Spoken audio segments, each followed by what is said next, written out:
Nanda here. I'm the physiotherapist and strength and conditioning trainer of BVS Academy.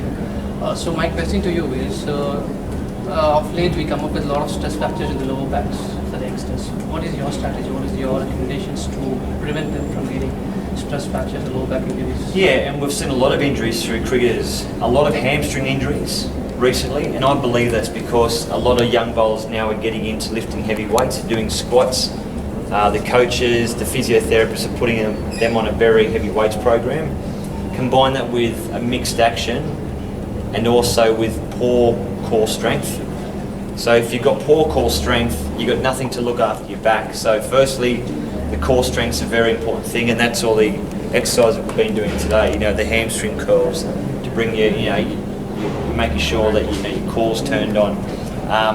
But not lifting heavy weights. I keep saying to young fast bowlers, don't lift heavy weights. Light body weights, very, very light dumbbells here, as we've seen today at F45. And that's the best way to become a young fast bowler. So you see the most successful fast bowlers around the world. So like a Dale Steyn, he's like your build. He's yes, he's very fit and he's got some muscle on him, but not too much muscle. Very lean, very whippy, and he's been able to do the business now for a number of years. Basically, they need to have the functional strength. Functional, that's obviously what it is. It's functional 45. 45 minutes in and out allows you to bowl quick. But I've always said, like, bowling fast is the hardest thing. Yes, you need a good action, as I mentioned. Get your core right, get all your strengths right, and most importantly, have fun. It's going to be fun doing it. Okay, the next question is for a bowler to get faster. Which one do you think is most important? Is that a fitness training or a skill practice? I think fitness training is very important. You know, your skills are equally as important, because if you're the fittest guy in the world but you can't hit your target, there's no point. If you can hit your target but you're going to do it once because you're not fit enough, well, what's the point of that? So fitness is such an important tool as a fast bowler. You've got to be the fittest in the team, you've got to be able to run well. So when you're like a good sprinter, when a sprinter runs, they don't run like that, do they? You see bowlers running like this, so they're twisting, all of a sudden, twisting their body. Good sprinters run like that. Their head straight, they're not running like this. Head's dead straight, running like that. Good fast bowler runs in like that, head straight, feels good, gets up, gets a real good front strong leg, and then follows through. And all that stuff that we're doing, like, you know, on your hands when you go up there and you get that strength. Shoulder strength, great for bowling. The step ups, great for your calves. Hamstrings when you pull in, as we saw. You know, the push-ups, brilliant. All the stuff there is not bulking you up, but it's getting you stronger to bowl quick. So during your off-season, do you get to bowl, or like you spend the whole time in just training?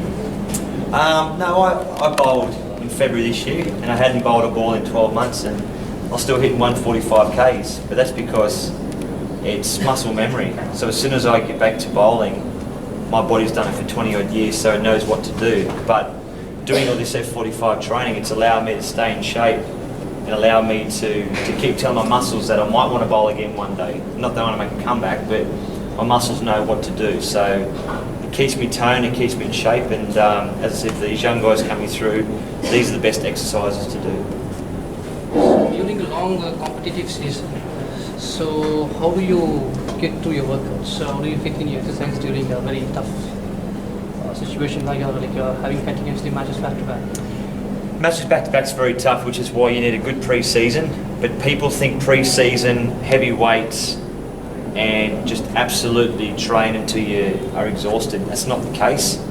Not heavy weights, it's functional training, getting your body in very good condition, keeping up your strength work with your running as well, because running, that's a great way to build up your leg muscles without lifting weights as well. All the stuff that we do here, the stepped up, is perfect for keeping strong. Then whilst you're playing, it might be a little bit of maintenance work, so you might do some push-ups at night, you might do a few sit-ups in the morning to get yourself ready.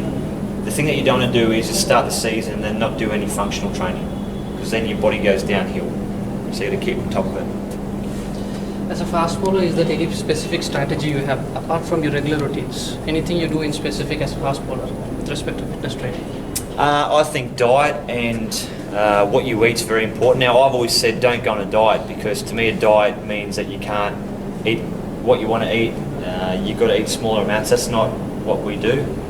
And when you join F45, the thing too is that they put you on a program and tell you what to eat. So be an athlete to tell you what you should eat. Now, I've always said everything in moderation is the most important thing. And trust me, after 45 minutes in here, you'll want to eat what you want because you've burnt that many calories. So with having a very balanced diet, with flexibility, all the stuff that we do here, we can do our warm downs afterwards, have a good stretch in order to get ready for the next day.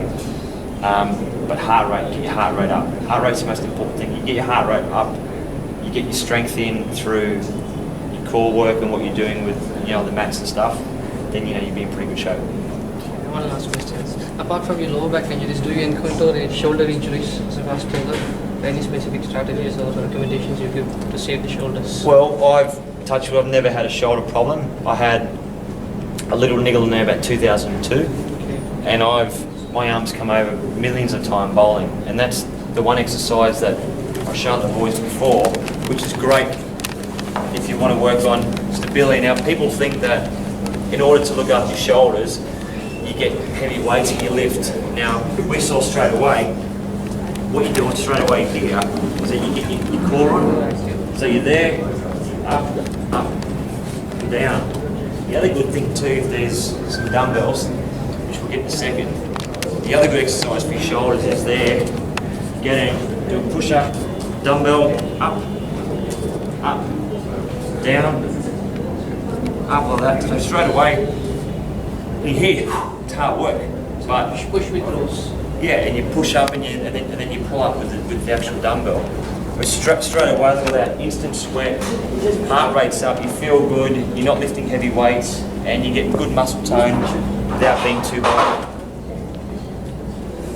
Any questions, please? Yeah. How did your feeling